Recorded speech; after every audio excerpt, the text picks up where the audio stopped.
Before we begin, don't forget to like the video and subscribe for more bedtime stories. Let me know in the comments where you're watching from and what time it is.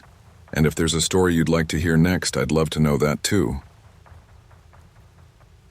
I've been working at Dollar Tree for a few years now. I work from the afternoon until close 5 days a week, so I barely have any time to go out with friends, even when I do have the time. The job is so soul-sucking that I don't have the energy. My coworker, for 90% of my shifts, is this other woman, Karen. She's not as bad as a stereotypical Ken, but I think she will be once she hits middle age. I'll just say that she and I don't have the greatest workplace chemistry most days. It's just me and Karen, running the place doing all the work, while our boss just sit in his office doing piss off if he's even there. One Sunday night, things started out as usual. It was an hour before closing. The boss had already taken off. Karen was running the register, and I was sweeping the aisles trying to get a head start on our closing tasks.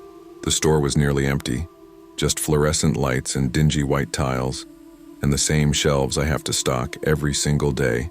That's when I heard a customer coming. I continued sweeping the aisle, then moved on to the next. Next, this one was in the middle of the store where I could see right to the entrance, and when I glanced down the aisle to see who had entered, I saw one of the most disturbing things ever. It was a man who looked insane holding a huge machete at his side. Worse, he was staring right at me. He looked to be standing right by the register, but it didn't seem that Karen was there. I thought she must have gone to the bathroom. I was alone with this man. He may have been over 50 ft away, but there wasn't a single person or obstacle between us. I was terrified. I stopped sweeping, refusing to take my eyes off him before he looked away from me, but he didn't. He kept his gaze fixed directly on me. We stared at each other for almost a minute. Suddenly, he burst forward. He sprinted so fast that he closed nearly half the distance between us before I could even react. I dropped the broom and ran back to the office. The man was inches away from me as I got in and slammed the door shut. I put my entire body weight into the door, trying to keep him from getting in as I found the lock in the darkness and flipped it. Once it was locked, I stepped away a moment later. The machete came right through the door. I screamed in panic, watching the machete hack through the cheaply made door like it was made of cardboard. I thought about what I could do to keep him from getting in. I then swept everything off my boss's desk and flipped it up on its side long ways, then jammed it up against the door. It was something I would have struggled with on any other occasion. But the Aiden adrenaline in my blood and lock more strength than I ever thought I had seconds before. I thought the door would surely be chopped to pieces. The hacking suddenly stopped. There was silence again. It was so quiet I could hear myself about to cry. Finally, I had the sense to take out my phone and dial 911. Please, there's a man trying to kill me with a machete at the Dollar Tree. Please help me. The 911 operator to ask me questions, but I soon couldn't hear any of it. All I could hear were the sounds coming from the other side of the store. I realized that the man had walked away from me because he had found himself another target, and she was screaming for her life. Hurry, please hurry. He's going to kill her. I broke down in tears, hiding in a dark corner of the office. The screams eventually stopped. I didn't know whether to go out and help or wait for the cops. I expected him to come back for me. I felt I was only waiting to meet the same fate as my coworker, yet somehow he never came. I didn't know if he was still there. I just stood there, frozen in the room, puzzled by everything that was going on. After many minutes of terror in the office, some police officers finally knocked on what was left of the door and got me out. Unfortunately, as they escorted me out of the store, I saw what that man had done. I saw what was left of Karen. Her body was in pieces, mangled and torn up. It was an unthinkable destruction of what was once a decent human being. I collapsed in shock and vomited on the floor. Right then and there, the cops had to carry me out. They found the killer about an hour later. He was only a few blocks away. When they asked me if I had any connection to him, or if I knew of Karen, I said no. I had never seen that man before. He just came into my place of work one day and decided he was going to take out the first person he saw. I don't get it. There was no motive at all, just insanity, just evil. The Dollar Tree didn't survive the bad press from the incident. My boss was forced to close the store not long after it happened. It didn't help that I quit the day of. I can't imagine ever stepping foot inside of a Dollar Tree ever again. much less spending an 8-hour shift in one. Just the sight of one makes my stomach turn. This story was inspired by a horrific incident regarding a woman who was hacked to death by a machete-wielding madman while working her job at a Dollar Tree just less than 2 months after she married the love of her life. The newlywed 22-year-old Ohio woman, Karis Reel, was taken out Sunday at the dollar store in Upper Sandusky. While working a shift on New Year's Day, cops were called to the scene at 4:25 p.m. Shortly after, 27-year-old Bethel Beckley was said to have entered the establishment. Upon arriving, officers came across the grisly scene and found Reel's remains on the store floor. Her attacker, however, was nowhere to be found within the hour. Cops tracked down Beckley about a mile from the store and immediately arrested him in a GoFundMe account set up to help Reel's husband with funeral expenses. His aunt Amber Geyser revealed that the pair had been newlyweds. It's unclear if any relationship existed between the victim and the suspect. The Watt County Major Crimes Unit is currently investigating the incident. The man has since been charged accordingly. I've lived in Philadelphia my whole life, and I've always felt like it was my home. There was only one time when I considered leaving. After that day, it was hard for me to ever want to be in the city again. It happened not too long ago. It was a typical Sunday afternoon. I needed to pick up a few items for the week, so I decided to head over to the local Dollar Tree. Sunday was usually the best time to shop, so I knew that it wouldn't be too crowded. I didn't shop there too often, but it was the closest store and I only needed a few things. When I got there, I was happy to find that the store was mostly empty. I walked in and grabbed a cart. Then I began to shop up and down the aisles. I needed various miscellaneous items, so I moved through most of the store trying to find everything that I needed. I had only been in the store for several minutes when, out of the corner of my eye, I noticed a large man peeking out from the other end of the aisle shelf, smiling at me like a psycho. The guy was just standing there staring at me. He looked like a freak. I assumed he had to have some sort of mental issue or something. I quickly headed over to the next aisle, hoping that I could get away from him. He seemed to watch me as I walked away. He still kept the same large smile on his face.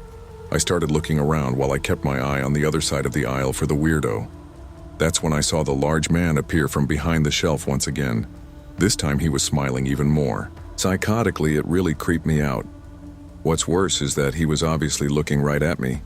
There was no one else around. I didn't know what to do about it, as I couldn't really report him or anything. It wasn't like the man had actually done anything to me, but he still made me incredibly uncomfortable. I didn't know what he wanted with me. It was just weird because he was borderline stalking. I once more went over to the next aisle, as the man remained standing there smiling. His expression never changed the whole time that he stood there. I looked around the new aisle a bit, but there was nothing that I really needed. I was just trying to kill a minute or two so that the man would hopefully walk away. All I wanted to do was leave immediately. As I was so weirded out by the man, I figured that he would eventually wander off and I could get out without him watching me. After I waited a couple of minutes, I looked over to the next aisle and didn't see the man anywhere. I was relieved and figured that he had to have left. I was just about to head out to the front when, out of nowhere, I felt a sticky, nasty substance spray all over my leg. Oh my God, what the hell? That's when I turned around and saw the large psycho standing directly behind me. He was adjusting his shorts and took his hand out of them and laughing like a total freak. "Do you want some more?" I immediately put two and two together. The guy was a sick pervert. I felt like I was going to vomit. He just stood there laughing, while I continued to scream and pulled out my phone to record him. He then pushed past me and ran the hell out of the Dollar Tree. That's when I pulled out my phone and began chasing the freak, cussing and recording him while I tried to grab a hold of him, but he was too fast and was able to get away. And sprint down the street. I began crying hysterically as I had gotten him on video. I still couldn't believe what had happened. I felt sick to my stomach. The guy was out of his mind. I eventually told the employees what had happened. Once I came to my senses a little more, they called the cops and reported the incident. The man was already long gone by the time they got there, though.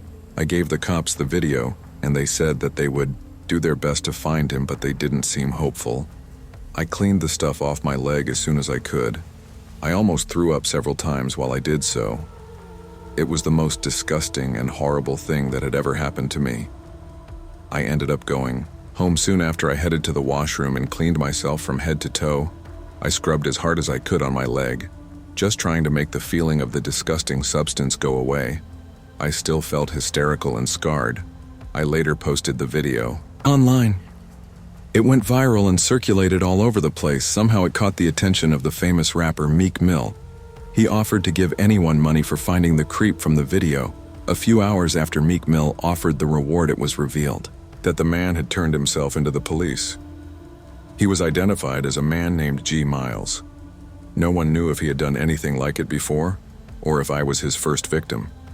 I was happy that the man was finally caught, but I still felt traumatized. I could never get the image of the man's smile out of my mind. I was afraid to go back to a Dollar Tree or really any store again.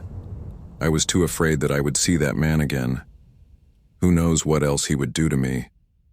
This story was inspired by a creepy incident regarding a man police say was wanted in connection with an assault at a Dollar Tree. However, a few days after the incident, the suspect decided to turn himself in. According to police, the man pictured above, now identified as Gary, a miles 35 of Southwest Philly, was sought after. They say an indecent assault of a female victim occurred at a Dollar Tree store on Sunday, June 23rd of this year. Store employees say that Miles is known to frequent the SNY Plaza, where they say he may park a vehicle. On Wednesday, a video went viral appearing to show the end of the assault. The horrific video caught the eye of Philly legend Meek. Meek took to Twitter, also known as X, saying that he was offering $2.00 for information on the suspect. Hours later, Philly police announced that Miles voluntarily surrendered to the authorities. Wednesday evening, he was taken into custody and charged accordingly. A disturbing revelation from court documents show that Miles has been arrested over incidents dating back to 2011. The various charges include indecent exposure, open loot, disorderly conduct, and burglary.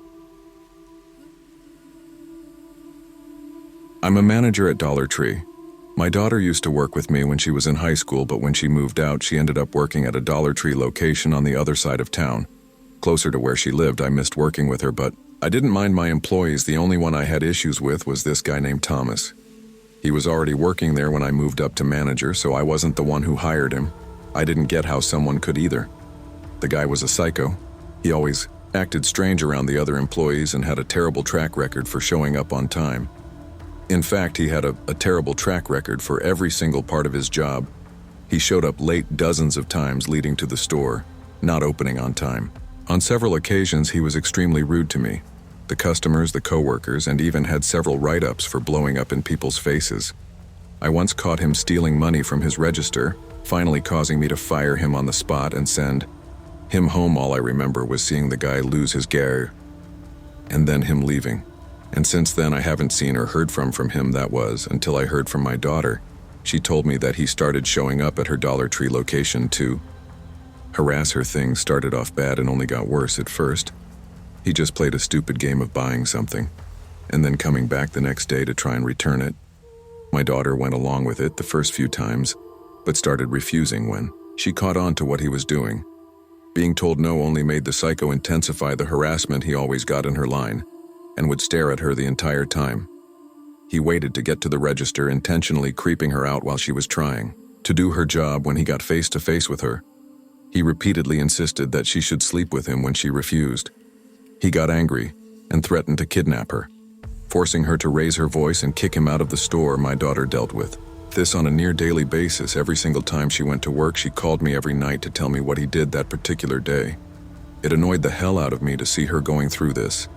I knew the dirtbag was using my family to get back at me for firing him. Eventually, my daughter threatened to call the cops enough times that her boss had caused abandon from the store. I wanted to celebrate, but I knew deep down that it wasn't the end. If anything, I was worried it would make things even worse. The very next day, Thomas came into my store with a smug smile on his face. He started teasing me, telling me all the disgusting things he was going to do to my daughter, trying to poke all my buttons. I didn't let it get to me. I refused. To give him the satisfaction, he kept telling me he was going to pay my daughter a visit later that day. I didn't know if he was trolling or being for real, but I didn't want to take the risk. After he lingered for a bit, he left. That's when I texted my daughter that Thomas was on the way after work. I couldn't focus on work. I had an awful nagging feeling in my gut. I was so distracted that I had to step into my office. Finally, I decided I needed to take a break and go there myself. I left the store and drove to the other one. I let my daughter know I was coming, but I didn't get a reply, which only made me more concerned.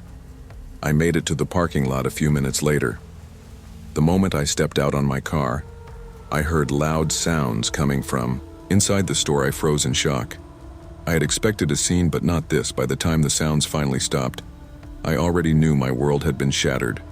A moment later, Thomas ran outside. He spotted me and started running straight for me. Damn it, I had another clip, you'd be a goner too. He tackled me to the ground and tried strangling. I tried fighting them all, but my arms felt like they were made of lead. It almost felt like there was no point in fighting at all if my baby was gone then. I didn't care about anything, but for some reason God said it wasn't my time. A in the parking lot shouted and started running toward us. Thomas then gave up and started running off just before the man could grab him instead of going after Thomas. He stayed with me to see if I was all right, but I didn't give a about myself. The only thing I cared about was my daughter. The cops and the ambulance came a few minutes later, but by then it was too late for her. Thomas had made sure there was no chance he was caught later that day and arrested at his residence. If he rots in prison getting tortured by inmates every single day, it'll never be enough. They could fry him, torture him, skin him alive, but it wouldn't be enough. I've never been the same person since all this happened. The only thing I have left are my sons, but now I don't even feel like I'm a good enough mother to protect them. The story was inspired by a horrific incident regarding a 25-year-old Dollar Tree employee. The victim's name was Jasmine Bennett, who's filling in for someone else's shift. Police have arrested a 21-year-old former employee of the store named Jalen Thomas, who police believe had been fired from the Dollar Tree for allegedly stealing. In March, allegedly, Thomas walked inside the store and without warning, took out an employee on the job, which happened to be Jasmine. Police said multiple employees helped identify Jay and Thomas as the killer. Thomas was arrested at his home shortly. After the incident, according to court records, Thomas confessed to the ordeal and admitted he was upset with Jasmine after she refused to exchange some merchandise for him a few weeks prior. It was also revealed that Thomas had also been upset with the victim's mother, who was a manager at another Dollar Tree store. Thomas had a verbal altercation with the mother after she had promised him work out, but then resented the offer regardless of the motive. Jasmine's family knows she didn't do anything to justify her life being taken away at such a young age. The family is planning to have a candlelight vigil outside the store on Friday night. I was 19, working part-time as a cashier at a Dollar Tree in Erie, Pennsylvania. It wasn't the worst job, minimum wage, easy hours, and usually quiet at night. I was juggling community college classes during the day, so the evening shifts fit my schedule. Most nights blurred together. But that fall, something started that I'll never forget. The store was located on a dim stretch of West 12th Street, near a laundromat and an old pizza place. There weren't many streetlights out front, just one flickering bulb above our entrance. Most nights I worked with just one manager, usually tucked in the back office, leaving me alone up front. It was mid-October when I first saw her. An old woman stood just beyond the glass doors on the sidewalk, not moving. I thought maybe she was waiting for someone, but she didn't come in, didn't look at her phone, just stood there, hands folded in front of her. I figured she might be irregular or just lost in thought. But she was there again the next night. Same time, same spot, same posture. Her clothes were plain, a long brown coat, a black knit hat, and dark shoes. Her face looked pale under the flickering light, but she never came inside. By the third night, I asked my manager about her. He shrugged it off, saying, "Probably just one of the seniors from the shelter a few blocks down. They wander sometimes." But the way she stood didn't feel like wandering. It felt like waiting. She always came around 7:30 p.m., about 30 minutes after the evening rush. She wouldn't speak or make eye contact, just stood quietly like she was watching through the glass.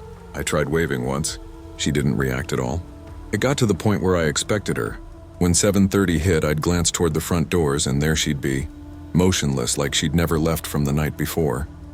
I started feeling nervous walking to the bus after work.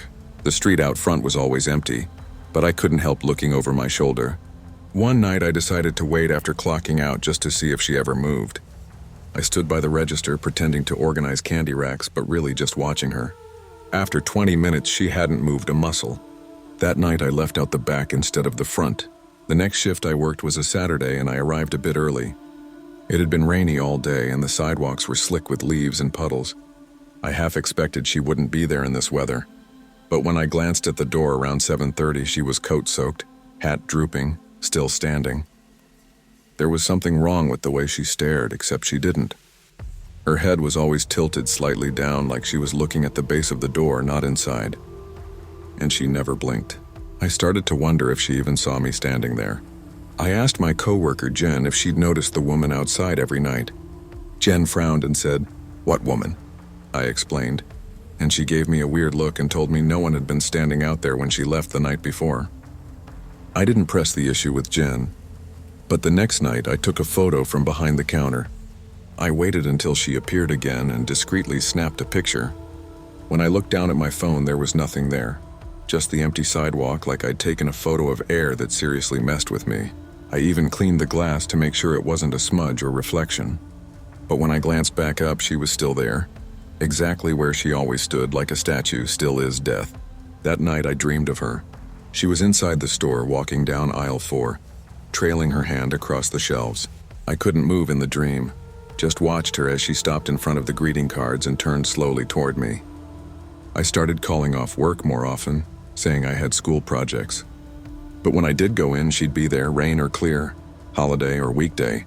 I asked my manager again if she knew anything, and she snapped, "Don't start getting weird. This store is already enough of a headache."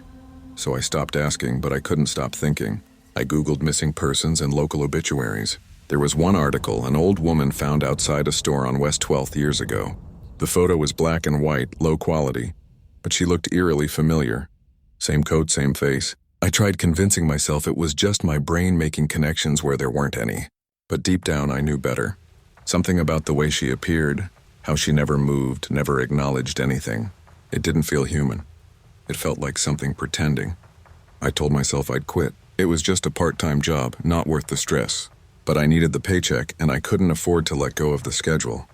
So I kept showing up, even though every night made my stomach twist the closer it got to 7:30. Then one evening, the manager left early, and I was alone during closing. I kept looking at the door, but she wasn't there. For the first time in weeks, 7:30 came and went without a sign of her. A weird relief settled in until I heard something shift in aisle 4. The store was empty. We'd locked the doors an hour ago. I called out, thinking maybe someone had slipped in or stayed behind. No answer. I walked slowly down the aisle, hard hammering. At the end of the row, I saw the edge of a coat disappear around the corner. I backed up. I didn't follow. I couldn't. I grabbed the phone behind the counter and dialed the manager's number, but it rang and rang with no response. I told myself I'd imagined it. Just nerves. But then I heard soft footsteps on the tiles behind me. When I turned, there was no one there, but one of the birthday cards was lying in the middle of the aisle, opened. I picked it up. It was blank inside, just completely empty. I put it down and grabbed my bag. I wasn't staying a second longer. I exited through the back again. I was almost to the bus stop when I turned around and saw her standing in the alley by the dumpster. Same coat, same posture, no expression, no sound. Just her face lit faintly by the flickering light above the back door. I didn't take the bus. I kept walking. Phone clenched in my hand. I walked to me home that night. After that, I gave my 2 weeks notice and switched to early shifts only. I never worked another night shift again, and I never saw her after that. But the feeling didn't leave. I'd be walking through a parking lot and swear I saw her coat vanish behind a car. Once I found a blank greeting card in my mailbox. No envelope, no handwriting, just blank. I threw it away, but I still think about it sometimes. It's been over a year since I left that job, but I still avoid that part of West 12th Street. Sometimes when I walk past a storefront at night, I catch my reflection, and for a second, I think I see her standing behind me outside the glass. If you enjoyed this story, be sure to like, share, and subscribe.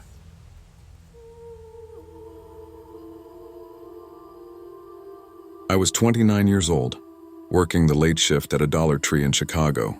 The hours were long and the store was always quiet at night, especially after the last customer had left. I had gotten used to the silence, the hum of the lights, and the squeak of my shoes on the tile. It was peaceful, but tonight something felt different. The clock on the wall showed 3:45 a.m. when the last customer left. The store was empty except for me. I was alone in the aisles, surrounded by cheap plastic trinkets. I had just started cleaning up the counter when I saw it. A receipt crumpled and aged lying on the counter. It didn't look like any receipt I had ever seen before.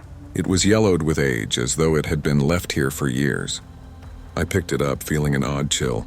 The name on it read Robert Adams. I couldn't place the name, but it felt strangely familiar. The date on the receipt was 5 years ago. That's when things started to feel strange.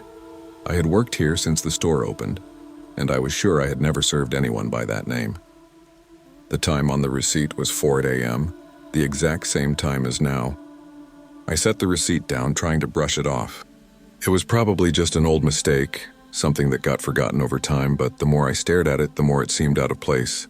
The store was silent and the lights flickered above me. I glanced around, half expecting to see someone, but the store was still. It felt like I was being watched. The minutes dragged on as I stared at the receipt, trying to figure out what was so wrong about it. My skin began to crawl. I grabbed the broom, trying to keep busy. The longer I stayed in the store, the more uncomfortable I became. The aisles stretched on, and the flickering lights made the shadows seem like they were moving. I glanced down the aisles but saw nothing. I couldn't shake the feeling that something was off. My footsteps echoed louder than usual, and the air felt colder. I glanced at the clock again. 3:35 a.m. Time was moving slower, and it was making me uneasy. The silence was suffocating. I started to clean the shelves, but the receipt kept lingering in my thoughts. The time was now exactly 4 a.m. I froze the same time as on the receipt. I felt my heart race, the hairs on the back of my neck standing up. Who was Robert Adams? Why was his receipt here after all these years? I glanced around, but the store felt empty. Even though I knew I wasn't alone, I tried to shake it off, but the feeling of being watched wouldn't go away. I checked the time again, 4 a.m. I couldn't explain it, but it was the same. It wasn't just a coincidence. The air felt colder and the silence more intense. I pulled my jacket tighter, but it didn't help. The store was too quiet now. I couldn't focus, and the shadows seemed to stretch unnaturally. I walked through the aisles, my footsteps echoing, but the unease was still there. Something wasn't right. The store felt wrong. I walked through the aisles, trying to shake off the feeling that something was watching me. The store seemed even more silent now, the kind of silence that felt suffocating. I couldn't help but glance back over my shoulder, half expecting to see someone standing there. But the aisles were as empty as they had been all night. The receipt was still sitting on the counter, taunting me. I couldn't stop thinking about it. The name Robert Adams echoed in my mind, but I couldn't remember ever meeting him. I decided to check the back office, hoping to distract myself. Maybe the paperwork would help me clear my head. As I walked past the aisles, I noticed something strange. The lights flickered again, longer this time. The air seemed colder. I rubbed my arms to warm myself, but the chill lingered. The store felt like it was closing in on me, the shelves towering high and casting long shadows. When I reached the back office, I paused for a moment to catch my breath. The door creaked slightly as I pushed it open. The office was small, filled with boxes and paperwork that I usually didn't bother with, but tonight it felt like the only place I could go to get away from the strange feeling in the store. I tried to focus on the work in front of me, but my mind kept drifting back to the receipt. The name Robert Adams seemed to be following me, and the time on it kept playing in my head. 4:01 a.m., the exact time I had glanced at the clock just moments ago. I glanced over at the clock on the wall in the office. It read 4:05 a.m. I felt an uneasy shiver crawl up my spine. The time hadn't changed. It was like everything was frozen in place. I couldn't shake the feeling that something was horribly wrong. I sat down at the desk, trying to steady my breathing. The quiet was almost unbearable now. I had always worked late shifts, but this was different. I didn't feel alone. The sensation of being watched had only grown stronger. It wasn't just in my head anymore. I stood up quickly, feeling trapped. I needed to get out of that office. I started toward the door, but as I did, I heard something faint but unmistakable. A soft rustling like paper moving in the breeze. The sound seemed to come from the main floor of the store. I froze, listening intently. The rustling grew louder, closer. I didn't know if it was the wind, the air conditioning, or something else entirely, but I couldn't ignore it. I stepped cautiously back toward the door, trying to steady my breathing. My hand gripped the door handle, but I couldn't bring myself to open it just yet. I stood there for what felt like an eternity, my hand still on the door handle. The rustling noise stopped suddenly, leaving an unsettling silence in its wake. I could feel my heartbeat in my chest, thudding in my ears. There was no breeze, no air conditioning vent close enough to make that sound. Taking a deep breath, I opened the door slowly, stepping back out into the store. The lights flickered again as I made my way toward the aisles, my footsteps echoing in the silence. The strange sensation of being watched hadn't left. I had to check the receipt again. As I reached the counter, I saw that the receipt was no longer on the surface where I had left it. My stomach dropped. There was no way anyone had come in. The doors were locked and I hadn't heard anyone enter. Still, I felt the unsettling reality that something was moving behind the scenes of this quiet store. I started searching the store, my pulse racing. The receipt had vanished. There was no sign of it anywhere, but I couldn't shake the feeling that something was watching me, something I couldn't see. The aisles were unnervingly empty, the shadows longer than they should have been. The clock read 4:15 a.m., but it felt like time had stopped. The store was frozen still, as though nothing existed outside of this moment. I walked to the farthest aisle, scanning the shelves. That's when I saw it, a faint shadow flickering at the edge of my vision. I turned quickly, but the aisle was still empty. The feeling that someone or something was standing just out of sight was growing stronger. I felt the urge to leave, but something kept me rooted to the spot. The air was colder now, and the silence was unbearable. I felt like I was losing my mind. I checked the clock again. It was still 4:15 a.m. Time hadn't moved, and the store hadn't changed. I stood there for a moment, trying to regain my composure, but my eyes kept darting to the darkness between the shelves. Then the faint rustling noise came back. This time it was louder, more distinct. It was coming from the back of the store, the area near the stockroom. I stood frozen for a moment, trying to figure out what it was. The longer I listened, the more it sounded like footsteps. My heart skipped a beat. Footsteps. Slowly, I made my way toward the stockroom, my mind racing. There was no one else here. Was there? The footsteps grew louder, but I didn't see anyone. I was sure I was hearing things, but the noise wouldn't.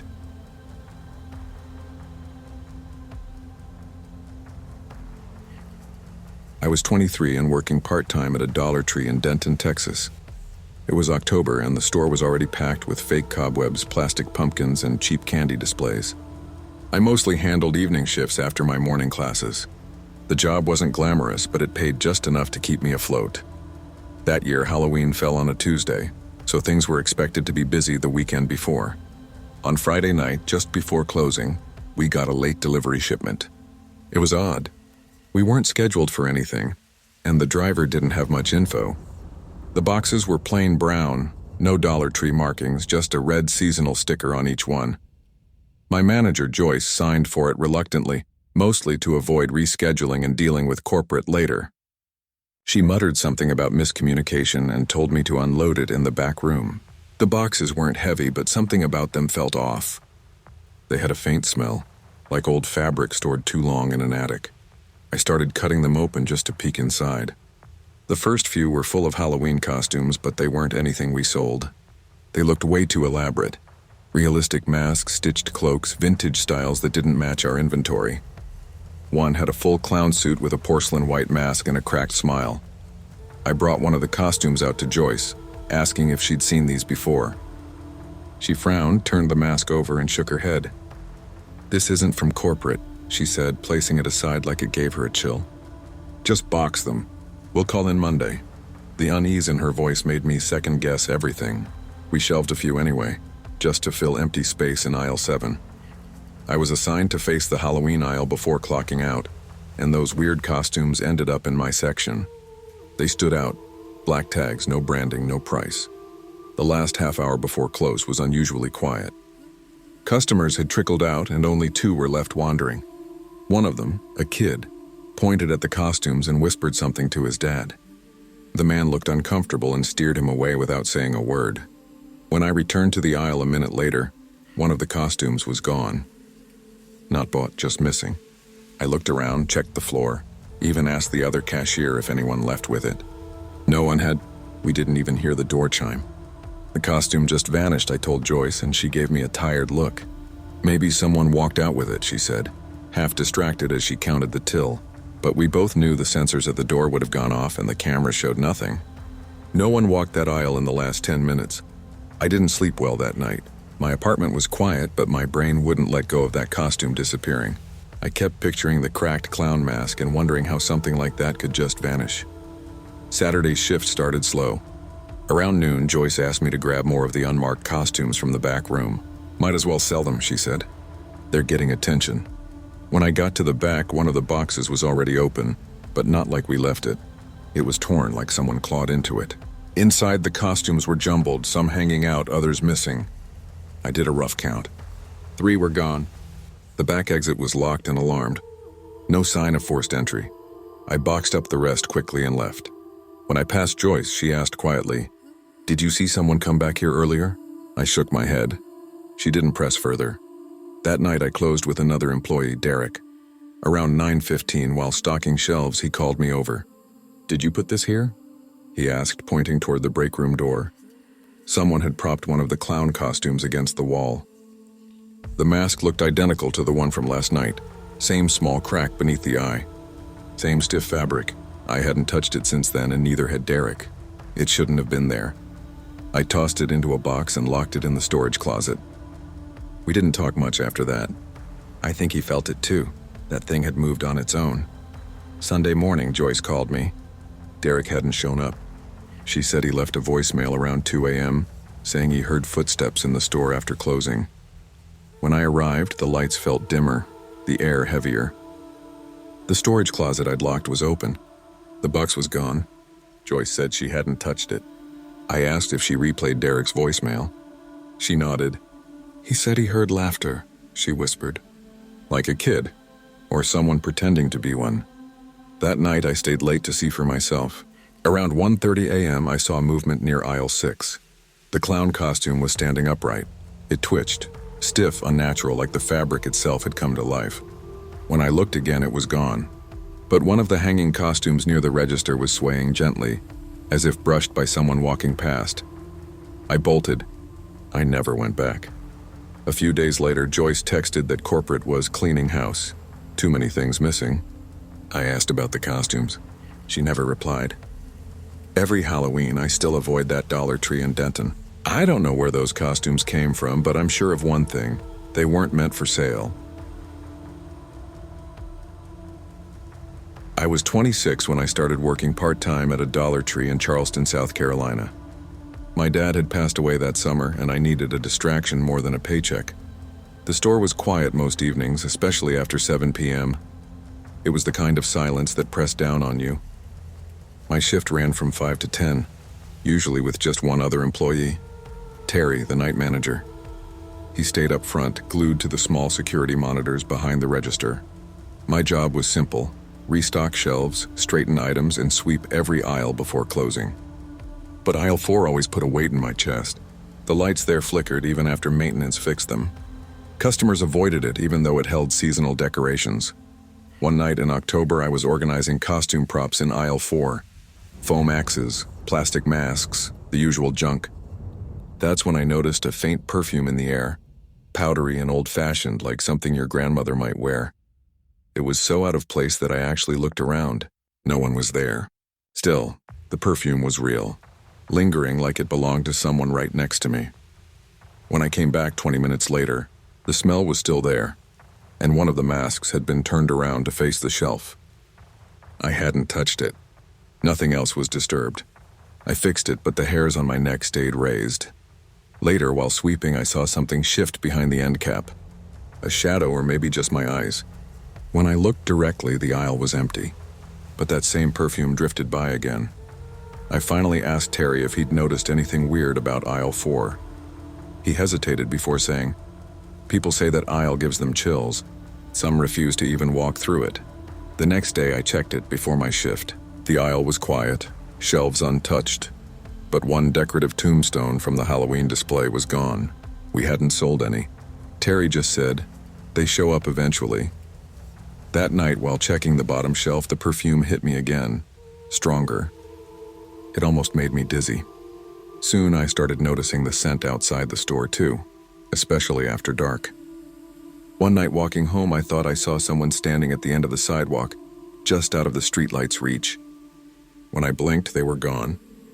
Then the perfume hit me. When I told Terry what he meant by "they show up eventually," he leaned in and whispered, "There's a story. They say something in that aisle finds people carrying grief. It doesn't follow everyone, just the ones it connects with. A few days later, a woman came in holding a sympathy card. She walked into aisle 4 and came right back out, pale and shaking. She left the card behind. That same night, while closing, I heard whispers, soft, breathy voices coming from aisle 4. Then the perfume again, closer than ever.